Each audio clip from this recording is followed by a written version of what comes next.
첫 번째 컨텐츠, 이세돌, 이 세상 돌아가는 이야기 출발.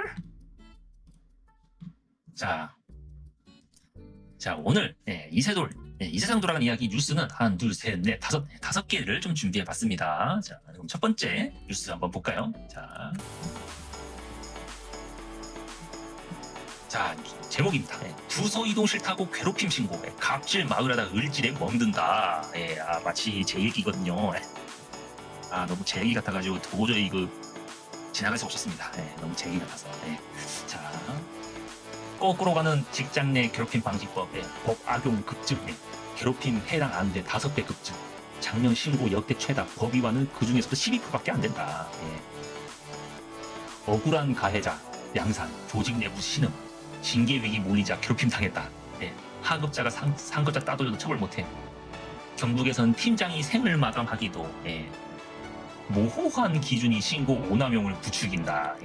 허위 신고 늘며 인력의 행정력 낭비 심하다. 자, 보면 대기업 재직 중인 김모 팀장은 최근 승진 직후 부하 직원이 된 동료 3명의 근무 태도를 지적했다가 직장 내 괴롭힘을 신고당했다. 조사 결과 이들의 고발은 대부분 과장 허위, 부서 이동을 피하기 위한 의도가 있었던 것으로 드러난다. 그런데도 일부 항공은 직장 내 괴롭힘으로 인정돼 김 팀장 징계를 받고 좌천성으로 전부 조치됐다. 공작에 성공한 직원들은 연이어 장기 병가를 신청했고 사측에서는 괜히 불이익을 줬다는 말을 들을까봐 발휘하지도 못한 채 나처한 상황에 놓였다. 참, 직장 내 괴롭힘이 아주 옛날에는 그냥 위에서 아래로, 상사가 후임한테, 선임자가 후임자한테 그런 이제 직위의 고하, 높은 걸 이용해가지고, 그리고 그걸 이용해가지고 이제 일방적인 폭언, 폭행, 이런 것들이 너무 많으니까, 그래서 이거를 뿌리 뽑고자, 그리고 방지하고자 직장 내 괴롭힘을 이렇게 만들어 놨더니 이제는 이걸 반대로 악용해서 없던 얘기예요. 당연히 합리적인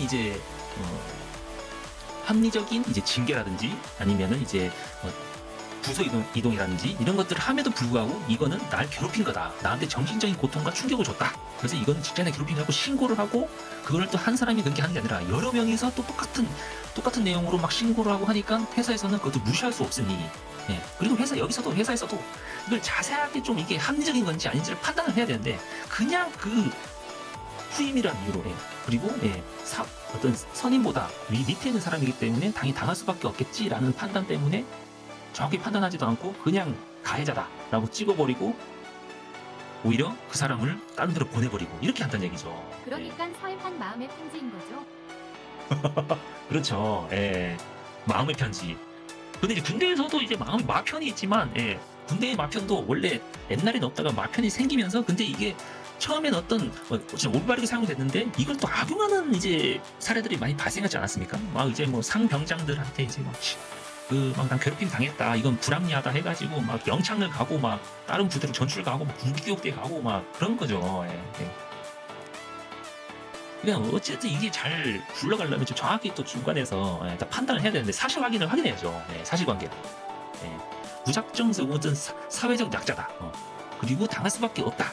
라는 것보다도 그 양쪽의 이야기를 입장을 충분히 들어보고 이게 판단을 해줘야 되는데, 그냥 이렇게 해버리면 누가 과장이 되고 싶고 부장이 되고 싶고 차장이 되고 싶고 하고 싶겠습니까? 아무도 안 하지 그냥. 뭐 일 시키려고 합리적으로 요구를 하고, 그다음 욕이 아니라 요구를 하거나 아니면 지시를 하거나. 왜냐면 회사가 이제 그 직급이 있고 그 직급마다 할 수 있는 이제 권리가 있잖아요. 하지만 그 권리가 있는 만큼 또 그 책임이 있는 거고. 그래서 그 책임을 다하기 위해서, 의무를 다하기 위해서 정당하게 지시를 하는 건데, 거기에 대해서 불합리하다고 하면은 이거는 회사 일을 할 수가 없는 거죠. 그러면 나가고 싶죠. 근데 누가 그러면 다 위에 있는 사람, 선임자를 누가 합니까? 아무도 안 하고 싶지. 선임자가 아무도 없어. 그러면 회사가 돌아가겠습니까? 그래서 그러니까 이게 좀 분명히 이제 진짜 정말 괴롭힘을 당하고 싶어서 당하고 있는 사람도 있어요. 윗사람으로부터. 하지만 반대로 을질 당하고 있는 사람이 있습니다. 그걸 악용해서 오히려 그걸 괴롭히고 그걸 협박의 도구로 써서. 그래서 내가 마음에 안 드는 사람을 그런 허위 신고를 통해서 위에 있는 사람을 다른 데로 보내거나 좌천시키거나 퇴사시키거나 이렇게 할 수 있다는 얘기죠. 이게 무슨 그럼 누가 그러면 남아 있습니까? 예. 후임자만 사람이 아니잖아요. 위에 있는 선임자도 사람이잖아요. 똑같은 사람입니다. 예. 그러면 후임자만 인격을 존중할 게 아니라 선임자도 인격 존중을 해줘야죠. 예. 물론 여기에 전제 조건은 정말 서로가 어떤 불합리한 부당한 행위를 안 했을 때 그게 전제 조건이 돼야죠. 무조건 뭐 밑에 사람이 저 결핍 당했어요. 위에 있는 사람이 너가 무조건 가해자야. 이게 안 되죠. 그럼 무슨 신뢰가 쌓여서 같이 어떻게 일을 하겠습니까? 요즘 생활관에서 이야기 중에 이어폰 끼지 말라 했다가 괴롭힘을 해서 선임이 영창간 사례가 있대. 아니 그건 너무하는 거 아니었어. 이어폰 끼지 말라고 그 말했다고 영창 가면은 그럼 무슨 말을 그런 말도 못하면은 어떤 사적인 얘기도 못할 것 같은데 어떤 사적인 얘기를 꺼내려 하더라도 뭐 망설여질 것 같은데 아니 그건 좀 예. 그 정도는 말할 수 있지 않나 무슨 욕을 한 것도 아니고 예. 근데 이제 무슨 이제 이어폰 끼지 말라고 했을 때 무슨 욕을 섞었다가 폭언을 섞었다거나 아니면 뭔가 상습적으로 뭔가 괴롭히기 위해서 했다 그러면은 그게 성립될 수 있겠지만 그게 아니라면 한 번 얘기했는데 그렇게 보내버리면 이거 주위에 있는 사람들이 뭐로 생각하겠습니까? 예. 참. 직장 내 괴롭힘 금지법 시행 6년 앞두고 일선 기업과 공공기관에서는 도입 취지인 갑질 근절보다 오히려 을질 확산으로 조직 문화가 크게 흔들리고 있다는 지적이 나온다. 예. 반복적으로 동료를 고소, 다소 불쾌한 언행에 정신질환 유발 등 명목으로 산업재해까지 신청하고 있다. 저는 사회생활이잖아요. 그리고 조직생활이고 공동체 생활이거든요. 예. 그냥 그 어떤 회사나 어떤 이런 데 들어가면은 집단에 들어가게 되면은 어떤 그 집단이나 조직에 룰이 있잖아요. 룰과 규정이 있는데 룰과 규정을 준수를 해야 될 거 아닙니까? 그럼 룰과 규정을 준수하지 않고 그냥 무작정 내가 마음에 안 드니까 뭐 이거는 내가 정신적 고통을 받았어요. 이렇게 하면은 그럼 누가 참. 전 조직에서 소위 중간층인데 윗분이 착한 역을 하고 악역은 전부 제가 떠맡다 보니 힘드네요. 멘탈 완전 나감. 지금 말씀하신 분이 정말 힘들거든요, 이게. 그러니까 이게 지금은 옛날에는 지금 말한 것처럼 그게 됐는데 근데 지금은 이렇게 하면은 그 중간에 악역하는 사람만 진짜 나쁜 사람이 되는 거거든요. 예. 그러면 나는 진짜 개고생해가지고 뭔가 희생하듯이 악역을 도맡아 해가지고 희생하면서 하지만 돌아오는 거는 아무것도 없고 오히려 욕만 듣고 있고 뒤에서 아무것도 좋은 게 하나도 없어요. 오히려 남 좋은 일 시키는 거죠. 윗사람한테 좋은 일만. 왜 윗사람 편하니까 중간에 있는 사람이 다 해주니까 아쉬운 소리 그다음에 욕할 거 독촉할 거 다 밑에서 다 해주니까 손에 피 안 묻히고 하는 거죠. 예, 마치. 그건 너무 무책임한 겁니다. 그럼 누가 같이 일할 수 있어요? 그러니까 지금은 똑같이 일관성 있게 해줘야 되는 겁니다. 위에 있는 사람도 중간에 있는 사람도. 그래야지 제 밑에 있는 사람이 이건 내가 잘못했구나. 이렇게 하는 게 맞구나라고 하는 거지. 마치 그런 거죠. 엄마 아빠가 있어요. 집에 엄마 아빠가 있는데 엄마는 엄청 잘해줘. 엄청 잘해. 다 해줘. 해달라는 거 다 해줘. 근데 아빠는 잘 안 해줘. 엄마가 해주던 거를 아빠한테 얘기하면 아빠는 안 된다 그래. 그러면 그 애는 당연히 엄마만 좋아하죠. 엄마만 좋아하고 엄마만 사랑해요. 엄마하고만 있을 거야. 엄마하고 놀 거야. 이렇게 하잖아요. 그럼 아빠는 겁나 싫어하고. 그럼 아빠를 나쁜 사람 만드는 거잖아요. 그거는 잘못된 겁니다, 진짜. 사회생활, 직장생활도 그렇거든요. 저도 똑같은 처지에 있어서 그 심정을 충분히 이해하고 있습니다. 힘내십시오. 그런데 너무 당하고만 있지 마세요. 꼭 말해야 됩니다. 어필하고. 그래야지 끝까지 좀 번아웃 되지 않고 살아남을 수 있어요. 쎄 빠지게 일하는데 진짜 그렇게 쎄 빠지게 일하고 있는데 그 정신적인 고통 혼자만 감내할 필요는 없잖아요. 그 고통을 위한 돈을 주는 건 아니니까 힘내십시오. 자, 엔트로피 클로드에 한 달간 가게 운영을 맡겼더니 어떻게 됐을까? 클로드는 이제 AI 툴이죠. 마치 챗GPT 같은 LLM 중에 하나죠. 클로드. 자, 그래서 이제 클로드 AI 툴한테 AI 툴에 어떤 AI 에이전트 마치 사람 역할을 할 수 있는 이제 AI 에이전트 그 기능으로 이제 어떤 가게를 운영해봐라라는 미션을 줘서 운영을 해봤던 얘기죠. 그럼 어떻게 됐을까? 진짜 완전 어떤 이거 완전 AI고 모든 이제 세상에 있는 많은 정보들을 이제 학습을 했기 때문에 어떤 그 경영이나 아니면 운영 이런 것에 대해서 아주 빠삭하지 않을까라고 생각을 해서 AI 에이전트를 이제 가게 운영에 대한 임무를 줘서 해봤더니 어떻게 됐을까? 자, 엔트로픽이 클로드에게 인간 개입 없이 상점 운영을 맡기는 실험을 진행했다. 인공지능 에이전트 능력을 테스트하는 의도로 결과는 아직 무리됐어요. 아직 안 된다. 이제 그 가게 영업이 쉽지 않다. 결국 뭐 어떤 로직, 어떤 그 바이블처럼 딱딱 공식처럼 되지 않는 얘기죠. 자, 클로드가 맡은 상점은 미니 냉장고, 바구니 몇 개, 그리고 계산용 아이패드가 전부로 매우 단촐했다. 그러나 클로드의 권한은 소박하지 않았다. 공급업체 검색, 가격 책정, 재고 관리, 고객 응대 등 사실상 인간 중간 관리 역할을 AI가 수행했다. 거의 매니저급으로 이렇게 어떤 역할을 줬다 합니다. 많이 이제 권한도 있는 거죠. 지금 가격도 그 공급한 업체, 물건을 사와야 되니까 업체도 검색하고, 그다음에 어떤 싼 데를 찾아서 갖고 올 건지, 가격을 얼마로 할 건지, 재고도 이제 빵꾸 안 나게 어떻게 할 건지, 그다음에 고객한테도 어떤 그 삐끼라면 약간 그 비속어스럽긴 하지만 호객행위를 어떻게 될 건지 이런 것들까지도 뭐 역할을 줘서 하긴 했다는 얘기죠. 빈 냉장고를 채우기 위해 도매업체와 용역업체에 이메일로 요청을 했으며 슬랙을 통해 매점을 활용하는 직원들과도 직소통을 했다. 중요 정보를 작성하고 처리하시는 별도 도구도 갖췄다. 자, 근데 이제 한 가지 문제가 바로 드러났습니다. 한 직원이 장난삼아 몇 년 전 기술업계에서 고가의 수집품으로 인기를 끌었던 텅스텐 큐브를 요청하자 클로드는 이를 본격적으로 재고에 추가하기 시작했다. 결국 사무실의 간식 매장은 금속공학 실험실 같은 모습으로 변했다. 그러니까 지금 사무실 간식 매장을 하고 있는데 갑자기 어떤 고객이 과거에 이게 텅스텐 큐브가 아주 인기가 있었어. 이 정보를 흘려주니까 얘가 갑자기 엉뚱한 간식이 아닌 엉뚱한 걸 갑자기 사기 시작했다는 얘기죠. 무슨 전파상도 아니고 무슨 도라에몽 거기야. 이제 간식에다가 특수금속 제품 이런 것들이 들어갔다는 얘기죠. 그리고 이제 손익에 대한 개념도 자체 부족했다. 클로드에게 온라인에서 약 15달러에 판매되는 탄산음료 6개들을 100달러에 사겠다고 제안하자 이를 정중하게 거부하며 향후 재고 관리에 참고하겠다라고 말했다.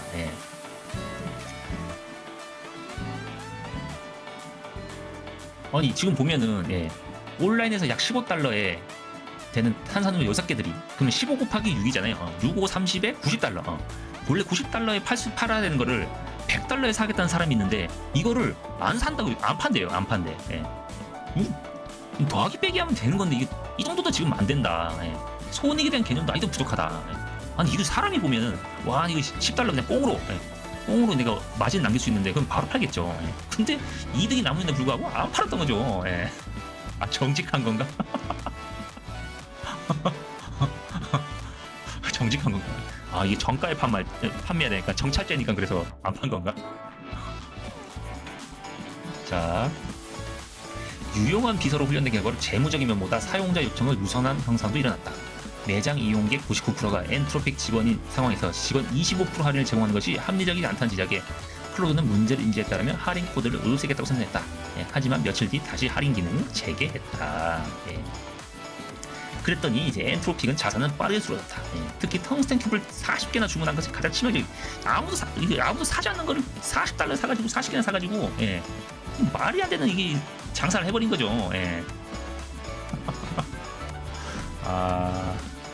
그래서 아직은 안 된다. 아직은 역시 멀었다.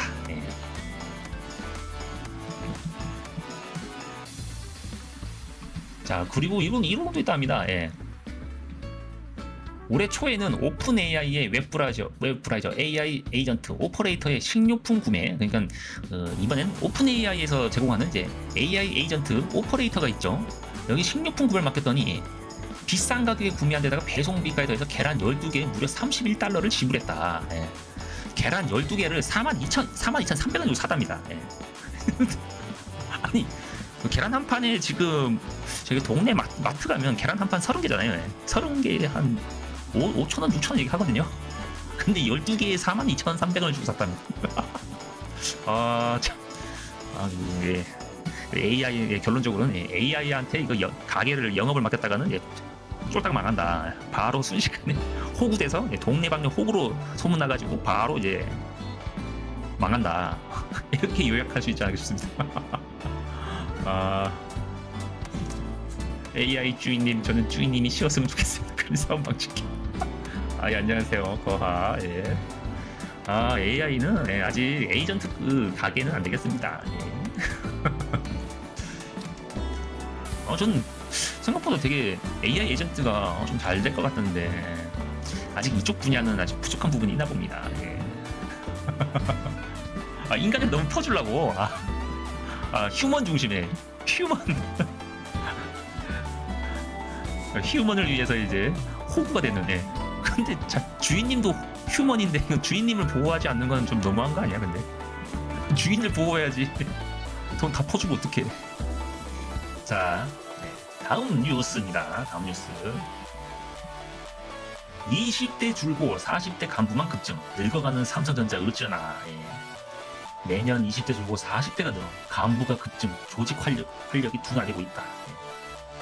삼성전자에서 매년 40대 이상 인직원 수는 20대는 줄고 있다. 간부 수도 매년 증가세를 보이지만 일반 사원은 감소 중이다. 경영 악화로 글로벌 신규 채용은 크게 못 늘린 상황에서 본사가 있는 한국에서 경직된 고용제도 퇴직자가 들지 않는 영향. 임직원이 늙어가면서 조직 활력이 떨어지고 인건비는 급증하는 등 경영상의 부담이 커지고 있다. 40대 직원이 2년 새 1만 명 12%나 증가했답니다. 이게 퇴직을 안 하니까, 그리고 이제 정년이 계속 늘어나고 있으니까. 그런데 이제 요즘은 또 이제 뭐 시황이 안 좋고 경기 불황이다 보니까 신입사원을 채용 안 하는 거죠. 못 하고 있는 거죠. 그러니까 계속 이제 기존에 있는 사람들이 계속 이제 남아 있다 보니까 그래서 그 안에 이제 노년층, 중년층, 중장년층의 비율이 늘고 있는 거죠. 삼성 요새 좀 많이 아주 많이 어렵습니다. 그 SK 하이닉스의 그 HBM 밀리면서 급격하게 지금 완전히 기울어 버렸습니다. 이미 하이닉스한테 밀린 지는 꽤 오래됐고 지금도 좀 많이 힘들다고 하네요. 쉽지 않다고 합니다. 자, 전 세계 임직원 수는 2024년 2.8% 감소. 그리고 20대 임직원 수는 24년 6만 3,531명으로 줄었다. 그래서 20대는 23.6%나 줄었다고 합니다. 23.6%나. 40대는 거의 13% 급증하고 오히려 이제 젊은 세대 20대는 거의 23%가 줄었다고 합니다. 고참 직원들 임원 포기하고 산무원. 자, 산무원이 뭘까요? 자, 간부급이 늘고 있는 2000년대 후반, 2010년 초반 삼성전자가 고성장을 이어가던 시기에 뽑았던 직원들이 회사를 나가지 않고 CL3 과장, 부장을 달고 계속 회사에 남아있는 영향으로 분석된다. 자, 그러니까 이게 계속 안 나가는 거죠. 안 나가는 상태에서 이제 신입사원, 새로운 사람들 안 들어오니까. 그래서 자기 자신보다 나이가 어린 임원의 지시를 잘 이행하지도 않고 최소한의 업무만 소화하면서 산무원, 삼성 플러스 공무원이라는 지적도 받고 있다. 참 안타깝습니다. 지금 이 회사가 많이 어려운 상황인데 어떤 경쟁에서 밀리고 이럴 때일수록 뭔가 도전하고 그 다음에 좀 더 이제 열정을 가지고 지금 해야지 이제 회사가 좀 이 어려운 시기를 벗어났을까 말까 한데 지금 이렇게 공무원처럼 이게 하면 이게 극복할 수 있을까 잘 모르겠네요. 그렇죠. 회사는 직원을 함부로 못 자릅니다. 특히 이제 대한민국은 더 그런 것 같아요. 그래서 여기 위에서 말하는 이제 경직화된 노동 구조, 고용 구조가 이제 결국은 이제 쉽게 자를 수가 없기 때문에 그러니까 그러니까 그 죄를 짓고 회사의 룰이나 규정을 안 지켰을 때는 거기에 합당한 징계와 벌을 받아야 되는데 그걸 하더라도 어떤 대한민국의 어떤 법에 의해서는 쉽게 해고까지는 갈 수가 없기 때문에 그런 거죠. 해고와 채용, 자유로운 노동시장 유연화가 필요하다. 미국처럼 성과에 따라 채용과 해고를 자유롭게 할 수 있는 노동시장 유연화가 필요하다는 주장이 나오지만 정치권은 기울이지 않고 있다. 자, 42도 열돔 불타는 유럽 휴교령의 야외 노동 금지 도로 폐쇄까지 42도까지 올라가요. 아 이건 진짜 산불입니다. 이건 이거 진짜 산불. 아니 이건 진짜 산불이야. 나 진짜 무슨 온도가 높아가지고 이렇게 했는데. 예. 유럽에서 서없이 40도를 넘나드는 때이른 폭염으로 곳곳에서 휴교 실외 노동 금지령이 이어지고 있다. 예. 스페인 대부분 지역의 주말 낮 최고 기온도 40도 이상 전망됐다. 예. 자, 프랑스 기상청 예보관은 곳곳의 기온이 평년보다 12도, 15도를 웃돌다. 예전 기온보다 12도나 15도 이상을 더 오를 것이다. 라고 이해하네요. 최저 기온은 지역에 따라 역대 최고 수준 근접할 수 있다. 아, 지금 한국도 지금 엄청 덥죠, 지금 우리도. 예. 인도 거의 30, 완전 땡볕에는 33도, 34도까지 올라가는 것 같던데. 예. 유럽 각국에 대한 분주하다. 예. 39도. 아니, 39도. 39도면 야외 활동이 가능한가? 39도는 한 번도 보질 못했는데, 이 숫자는. 예. 이탈리아에서는 39도가 있답니다. 예. 39도 최고 기온이 예고된 이탈리아, 시칠리아, 리구리아주는 낮 시간 야외 노동 금지. 예. 대피 명령. 그리고 예. 프랑스 트루시는 3일 30일과 7월 1일 오후 폭염에 대비해 학교를 닫고 지중해 연안의 마르세유시는 시립 수영장을 무료 개방하는 한편 에어컨이 설치된 공공장소 지도를 배포하고 있다. 예. 서유럽, 남유럽에 형성된 열돔이 불볕더위의 원인으로 꼽힌다. 예. 크고 강력한 고기압의 일종의 뚜껑을 형성해 대기 하층부를 틀어막았다. 이는 외부 공기가 유입되는 것을 방해하고 기온을 지속적으로 상승시킨다면 지구 온난화로 폭염이 강력해지고 빈도도 잦아지고 있다. 예. 아 지금 예 이게 원래 이게 그 공기가 밑에서 지상에서 땅에서 올라오는 이제 뜨거운 공기가 계속 위로 올라가고 그 다음에 이제 좀 차가운 공기 위에는 차가운 공기가 또 내려오고 이렇게 순환이 돼야 되는데 이게 올라가서 순환이 안 되고 이제 열돔이라 해서 이게 천장 약간 지붕처럼 이게 막고 있으니까 이게 그 안에서 계속 찜통처럼 뜨거운 공기가 밑에서 지상에서 올라온 뜨거운 공기가 계속 올라오기만 하고 나가는 건 없으니까 그냥 찜통처럼 된다는 얘기죠. 예. 우리는 쪄 죽고 있습니다. 마치 이게 그 대게찜 찜통에 있는 찜통 안에 있는 대게 같은 느낌 찌고 있는 거죠 지금. 예. 아 근데 점점 더워지고 있어서 걱정입니다 진짜. 이거 어떡합니까? 예. 점점 더워지고 있어서. 아 작년보다 더 더운 것 같은데 또. 그리고 작년보다 또 더위가 더 빨리 시작된 것 같아요. 아 참. 아 힘드네요. 예. 전기차 배터리 고장 사고. 마지막 뉴스입니다. 마지막 뉴스. 자, 예. 바닥쿵 한 번에 전기차 배터리가 조용히 망가졌다. 아, 전기차 배터리.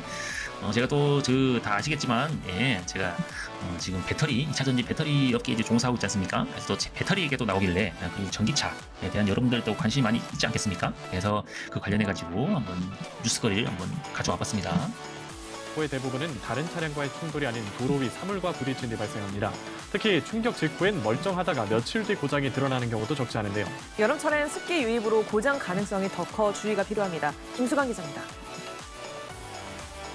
도로 위를 달리던 전기차 한 대. 옆 차로에서 튕겨나온 물체와 부딪힙니다. 오 여기 뭐 튀어나왔어. 겉으론 이상이 없어 보였지만 한 달 뒤 배터리 경고등이 켜지고 시동이 걸리지 않았습니다. 삼성화재 교통안전문화연구소에 따르면 최근 3년간 접수된 전기차 배터리 손상 사고 4건 중 1건은 사고 후 일주일 이상이 지나서야 고장으로 접수된 것으로 나타났습니다. 전체 사고의 90% 이상은 차량 단독 사고였는데 대부분은 도로 위 돌멩이나 방지턱, 맨홀 뚜껑 등과의 충돌로 발생했습니다. 자 여기 보십시오. 전기차 배터리가 차량 하부에 내 탔을 때 그 좌석 밑에 깔려 있습니다. 좌석 밑에 깔려 있기 때문에 여기에 이제 그 도로 주행하다가 어떤 밑에 차 밑으로 돌출물이나 이게 뭐 튀어나와 있는 것들 이게 바로 박으면 바로 찌그러집니다. 배터리가. 예. 배터리 케이스가 바로 찌그러지고. 근데 지금 보면은 이게 91.4%가 4%가 그러니까 충격으로 찌그러지는 경우가 91.4%가 다 이렇게 방지턱이나 경계석, 맨홀, 덮개 뭐 떨어진 거에 그걸 밟아가 다 찌그러진다고 합니다. 예. 충격 직후엔 별다른 이상이 없지만 시간이 지나면서 배터리 밀폐 구조가 손상되거나 내부에 습기가 차면서 뒤늦게 고장이 발생하는 경우가 많았습니다. 자, 그래서 충격이 발생하면은 뭔가 이제 어디 긁혔다. 그러니까 마치 이제 그 전기차 운전하시는 분들이 이게 민감하거든요. 그러니까 뭐 전기차가 아닌 내연기관 차들은 전혀 밑에 뭐 긁고 다녀도 뭐 크게 문제가 없는데 왜냐면 그 배터리가 없으니까 밑에. 근데 전기차들은 이제 밑에 배터리가 깔려 있기 때문에 막 긁었다. 뭐 연석을 뭐 어디 올라가다가 연석을 밟고 올라갔다. 뭐 긁혔다. 뭐 찌그러진 소리 났다. 하면은 바로 이제 가야 되는 겁니다. 예. 그거를 방치해 놓고 있다가는 불나고 폭발합니다. 예. 엄청 위험한 거죠. 예. 특히 여름철은 습도와 온도차가 크고 장마, 태풍 등 외부 환경 요인까지 겹쳐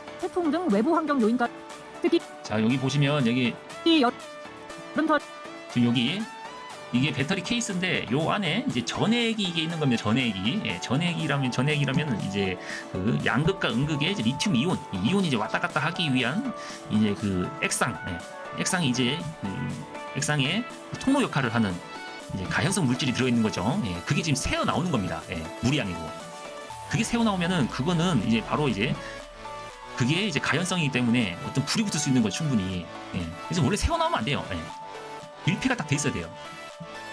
은 습도와 온도차가 이게 크고 막 나오고 있죠. 장마, 지금 이게 태풍 등 외부 배터리가 환경 요인까지 손상돼서 겹쳐 전해액이 배터리 고장이 나온다는 나타나기 얘기입니다. 쉬운 시기로 분석됐습니다. 전기차 운전자분들은 차량 하부, 특히 배터리 쪽에 큰 충격을 감지하시게 되면 최대한 빠른 시일 내에 배터리 손상 여부에 점검을 받아보셔야겠습니다. 전문가들은 충격 직후 이상이 없더라도 반드시 점검을 받고 각 자동차 제조사의 무상 점검 서비스를 활용해 조기 진단을 받는 것이 바람직하다고 조언했습니다. 자, 여기가 지금 보시면 이게 그 차량 밑에서 찍은 겁니다. 밑에서 여기 이 보이는 게 이게 배터리입니다. 배터리. 예. 여기 바퀴가 보이죠? 바퀴, 앞바퀴, 뒷바퀴. 여기 이제 아주 하얗게 보이는 게 배터리. 예. 여기 배터리 상태를 이제 보는 거죠. 스캔을 해버리는 거죠. 찌그러든지 안 찌그러든지. 예. 그래서 이렇게 지금 찍어서 스캔해가지고 이제 본다. 배터리가 엄청 커요. 넓어 보여. 예. 그래서 여기서 불이 붙잖아요. 예. 불이 붙으면 5분, 5분 아시죠? 그 5분에 이제 5분 위에 약간 우리는 5분 위에서 이제 불타는 겁니다. 예. 아, 끔찍하죠. 예. 발바닥이 이제 뜨거워지는 거죠. 예. 약간 표현이 약간 그렇긴 한데 거시기 한데 불나면 이제 발바닥부터 이제 불이 올라옵니다. 예. 뜨끈뜨끈해지는 거죠. 예. 연합뉴스 TV 김수강입니다. 그래서 조심하셔야 된다. 특히 전기차를 운전하시는 분들은. 예. 자, 그리고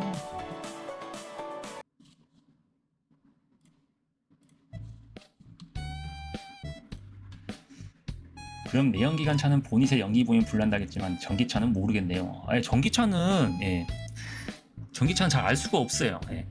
알 수가 없고, 근데 전기차는 한 번에 불 붙거든요, 진짜. 예, 조그맣게 이제 조금 손상받은 거를 그냥 무시하고 막 달리다가 어느 순간 어떤 그 산소가 들어가서 그러니까 공기가 안쪽으로 들어가서 이제 공기 안에 산소가 들어있잖아요. 산소는 이제 조연성 가스입니다. 예, 조연성 가스. 예. 산소가 들어가서 어떤 그 전해액하고 만나고 그러면 이제 온도가 그 안에서 내부 온도가 상승합니다. 내부 온도가 계속 상승하다 보면은 이제 40도, 50도, 60도까지 계속 올라가요. 예, 온도가 계속 올라가면은 어느 순간부터 이제 불이 발생합니다. 불이 발생한 순간 그 액체 전해액이 가연성 물질이기 때문에 가연성 액체, 그 다음에 조연성 가스, 산소 이것까지 다 만나고 점화원인 발화원까지 있으니까 이 세 가지 연소의 3개 요소가 다 같이 성립이 되니까 바로 불이 붙고 폭발해 버리는 거죠. 예. 아, 예, 반갑습니다. 안녕하세요. 전기차는 일반 물로 끓는다면 물을 어마무시하게 부어야 됩니다. 예, 거의 수조. 예. 수영장 안에 전기차를 집어넣는다라고 생각하시면 됩니다. 그래서 물로 완전히 이제 뒤덮어야지 꺼질 수 있다. 예. 그냥 소방 호스로 뿌려가지고 안 꺼집니다. 예. 자, 그리고 이제 배터리 얘기 나와서 그런데 제가 좀 준비를 해봤거든요. 예, 여러분들을 위해서.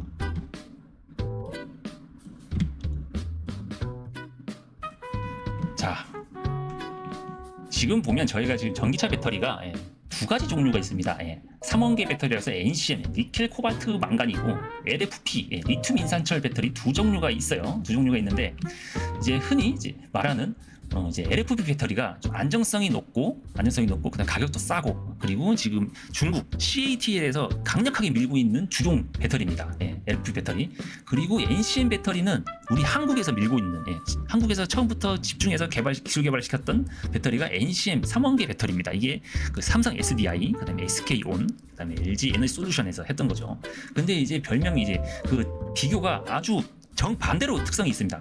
특성이 반대면 정반대. 보면 이제 NCM 배터리는 고성능 에너지 드링크라고 보시면 되고, LFP 배터리는 안전제일 스테인리스 물통. 자, 여기서 보면 이제 에너지 밀도가 있는데 NCM 배터리는 주행 거리가 굉장히 깁니다.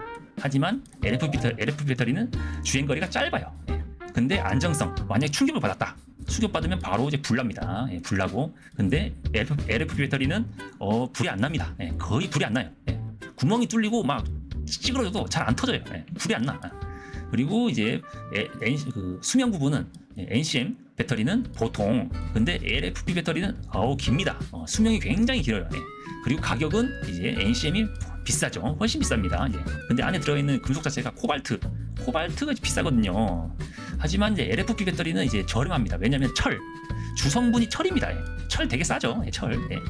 그리고 이제 겨울철의 이제 성능을 비교하면 대신 겨울철 성능은 LFP 배터리가 저온에서는 성능이 굉장히 떨어집니다. 예. 출력도 많이 안 나오고, 그리고 금방 방전돼 버립니다. 예. 거머리님은 배터리 특징 중에 성능이 더 중요하다고 생각하시나요? 안정성. 뭐니 해도 안전입니다. 예. 왜냐하면 이 안전을 생각한 이유는 이 폭발 자체, 그 화재 자체가 어느 조그맣게 화재가 나고, 그리고 금방 발견될 수 있는 화재라고 하면은 지금 뭐 아주 작은, 그리고 내가 감당할 수 있는 화재이기 때문에 뭐 할 수 있지만, 근데 지금 이 배터리 화재는, 그리고 특히 이제 NCM 배터리의 화재는 막을 수가 없어요. 한 번에 불이 붙고 그다음 불도 잘 안 꺼지고 폭발로 이어지기 때문에 그건 사람이 죽냐 안 죽냐 그거거든요. 예. 그러니까 이건 안전이 내가 감당할 수 없는 안전 수준인 거죠. 위험 수준인 거죠. 그러면 무조건 저는 안전이지 않을까 생각합니다. 예. 그래서 보면 여기 결론이 있죠. 어떤 배터리가 나에게 맞을까? 예, 결론적으로 어떤 배터리가 무조건 좋다가 아니라 나의 운전 습관과 가치관에 따라 어떤 배터리를 만드냐의 문제입니다. 최대 주행거리, 강력한 성능은 NCM 배터리. 하지만 나와 내 가족 안전을 최우선 여기고 합리적인 가격과 긴 배터리 수명을 원하신다면 LFP가 현명하고 마음 편한 선택이 된다. 이렇게 이해하시면 됩니다. 예. 자, 이거를 한번 시뮬레이션을 한번 해볼까요? 자, NCM 배터리와 LFP 배터리의 충격이, 이 배터리가 여기 있습니다. 배터리가 이렇게 아까 보셨던 전기차 배터리가 여기 모양이 있죠. 예, 배터리가 있습니다. 배터리가 있지만 보면 NCM 배터리는 이제 에너지 밀도가 높습니다. 에너지 밀도가 높고, 하지만 LFP 배터리는 에너지 밀도는 낮지만 안정적입니다. 자, 여기 시뮬레이션을 한번 해볼게요. 만약에 충격을 입었을 때, 똑같은 전기차 배터리에 충격을 줬을 때 어떻게 되는지. 자, 지금 NCM 배터리는 여기 한 군데에서 이제 충격을 받았는데 그게 확장되면서 다 불이 붙어버렸습니다. 불이 다 붙어버렸고, 이제 LFP 배터리는 여기 한 군데 충격을 받았는데 여기만 이제 데미지를 받고, 나머지 배터리 셀들은 다 안정적으로 유지하고 있죠. 예, 안정적으로. 자, 한번 다시 볼까요? 자, 여기서 보면 이제 NCM 배터리는 치명적 오류, 배터리 팩 전체가 손상됐다. 하지만 LFP 배터리는 안정적, 손상된 셀에만 영향이 국한됨. 자, 다시 볼게요. 자, 충격을 줍니다. 자, 이렇게 완전 다 타고 나가죠. 확장되고 있죠. 완전 다 전소. 예. 이렇게 이해하시면 됩니다. 근데 이렇게 된 이유는 이제 이 분자 구조가 다릅니다. NCM 배터리의 이제 분자 구조와 LFP 배터리의 분자 구조가 다르기 때문에 이렇게 충격을 받더라도 이 NCM 배터리는 계속 확산돼서 전소가 된 반면에 LFP 배터리는 딱 그 자리에서만 충격을 받고 확산되지 않는다.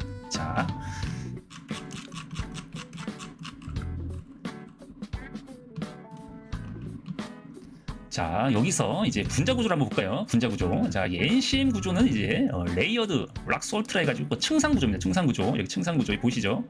층상 구조 이렇게 이제 1층, 2층, 3층 이렇게 보이죠? 자, LFP 배터리는 이렇게 보이시죠? 자, 층상 구조가 아니라 이제 하나의 인을 가운데로 해서 이제 여기 가지들이 다 가지들로 엮여져 있고 네트워크처럼 빽빽하게 들어가 차 있는 거죠. 예. 자, 여기서 한번 충격을 가해보겠습니다. 충격을 어떻게 움직이는지, 거동이.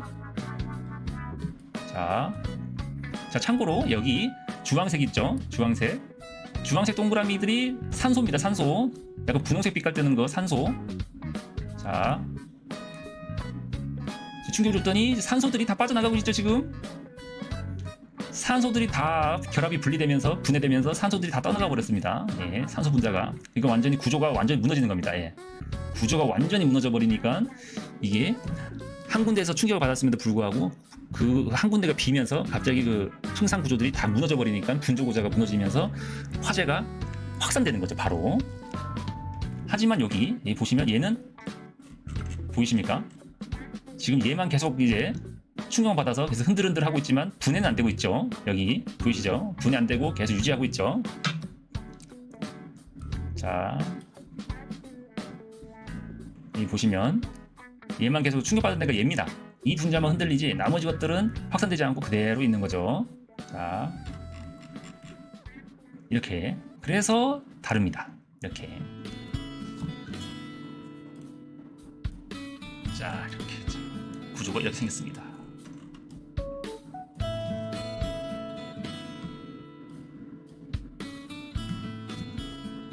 자, 많이 도움이 되셨나요? 예, 과학 선생님 거머리야. 예. 아, 또 제 전문 분야가 또 나오다 보니까 또 이렇게 여러분들한테 또 알기 쉽게 이해하기 쉽게 좀 많이 준비 좀 해봤습니다. 이 역시 AI를 이용해서 예, 좀 준비를 해봤네요. 제미나이 굉장합니다. 예. 시뮬레이션도 AI로 만든 제미나이 AI로 만든 겁니다. 여러분 AI 엄청난 도구입니다. 예, 제가 말씀드렸죠. 예, AI 미래는 AI는 미래다. AI를 얼마나 잘 다루냐에 따라서 내 미래가 바뀌고 내 직장이 바뀔 수 있습니다, 여러분. 예. 언제까지 안 하고 있을 겁니까? 언제까지 어깨 춤을 추게 할 거야? 언제까지 AI를 안 하고 있을 거야? 예? 언제까지 담배값 때문에 담배값 때문에 그 챗GPT 이런 거 구독도 안 하고 아무것도 안 하고 있을 거야? 예? 좀 하란 말이야. 치킨 한 마리가 구독, 예? 구독 하나 하는 거 22,000원, 3만 원이면 되는데 한 달에 담배 몇 갑 피고 그냥 치킨 한 마리 그거 먹는다고 그거 안 하고 그거 되겠어요? 거머리 TV 구독, 댓글, 알림은 좋아요. 노트론 카페로 오세요.